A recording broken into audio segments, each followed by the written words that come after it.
ladies and gentlemen, obviously the big news continues to be our situationship with Iran. Is it a war? Is it a ceasefire? Are we friends with bomber fits? I don't know.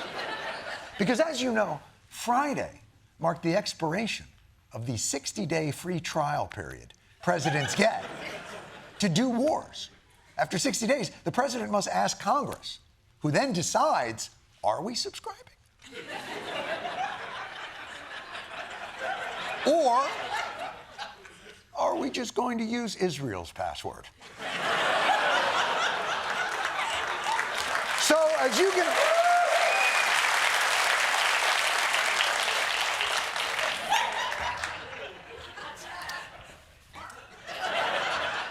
So, as you can imagine, it's going to be big news when Trump asks for official permission. Trump signaling he will not seek official permission from Congress to extend the war with Iran.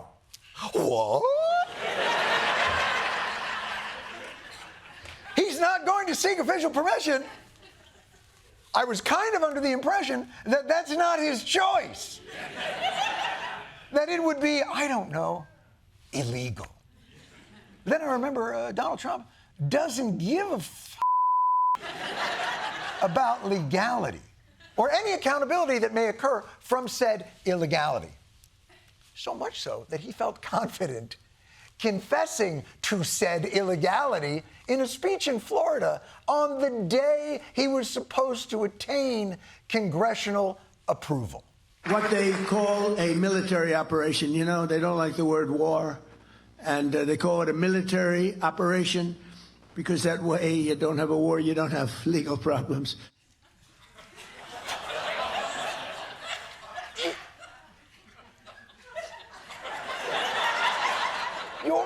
You almost have to admire the brazenness of a president just casually explaining just the thing, how to get around our pesky laws. Just not a care in the world. It's like going up to a McDonald's cashier. Yeah, I'm going to get a cup of water. I say water. It's because I don't like to use the word soda. If I say water, I get it for free. But to be clear, I will be drinking soda. But my plan is to use the word water to avoid any, what you call payment problems. Of course, Trump's plan only works if he has the discipline to maintain his assertion that we are, in fact, not in a war. You know, we're in a war.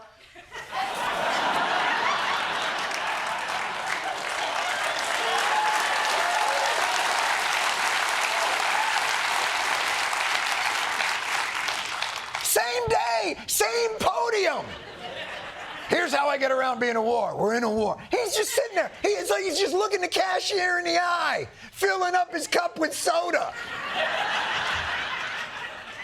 I'm just going to get a little Mountain Dew, little Pepsi, little, I don't know what the root beer one is, little Mountain Dew, little Pepsi, little Barks, little High C. I'm going around the f***ing world. And by the way, it's all purposeful. These are not mistakes. These are the machinations of a genius. He'll tell you himself, as he did this weekend. I'm the only president to take a cognitive test. You know, the first question is very easy. It's a lion, a giraffe, a bear, and a shark. They say, which one is the bear?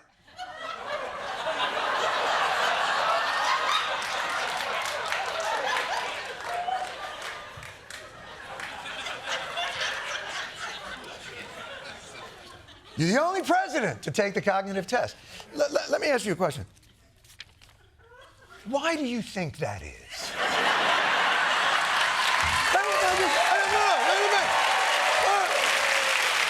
Why do you think that you're the only president that happens to? That for some reason, every time you go to the doctor, which is a lot, the doctor's always like, hey, while you're here, if you could come over here and just explain very quickly, which one of these is the bear? But I interrupted. Let's hear more about this totally believable test you keep acing. They say, take a number, any number, okay, I'll take 99, multiply times 9, okay? Divide it by 3, good. Add 4,293. That's good. Divide by 2. Subtract 93. Divide by 9. There aren't a lot of people that get it right. I got it right.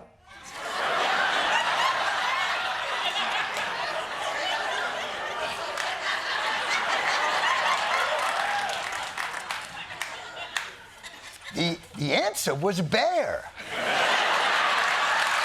But no, he's not. Let me not be dismissive. No, Trump is a regular Stephen Hawking. That's what it is. Although I thought the only thing they had in common was being in the Epstein files. But the important... Oh, I apologize. No, I'm sorry. I apologize. Too soon? Or should I say, too soon?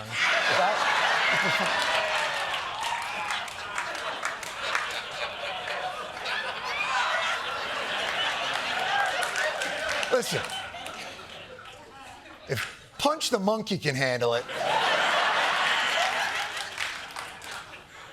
And by the way, the wild thing is, Trump seems to be almost getting smarter with age. Because this is how he handled math questions 20 years ago on the Howard Stern show. All right, I'm going to ask you a tough question. Yeah. Wharton School of Business. Yes. What's 17 times 6? Come on.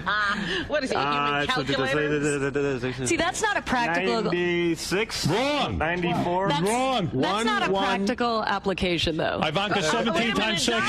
It's 11. It's 11/12.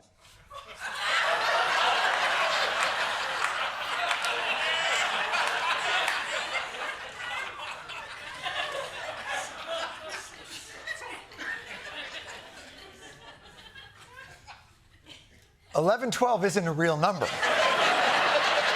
That's two numbers just placed side by side.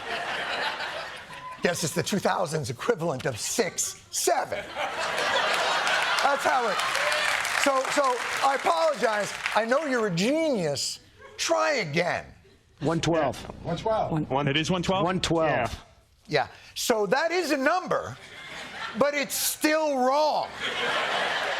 It's 102. But somehow we're supposed to believe that 20 years later, you've turned into a f***ing genius. You've turned into a working class janitor at MIT solving quadratics between mopping up. You know, I can't believe they ever gave Trump the FIFA math prize. So...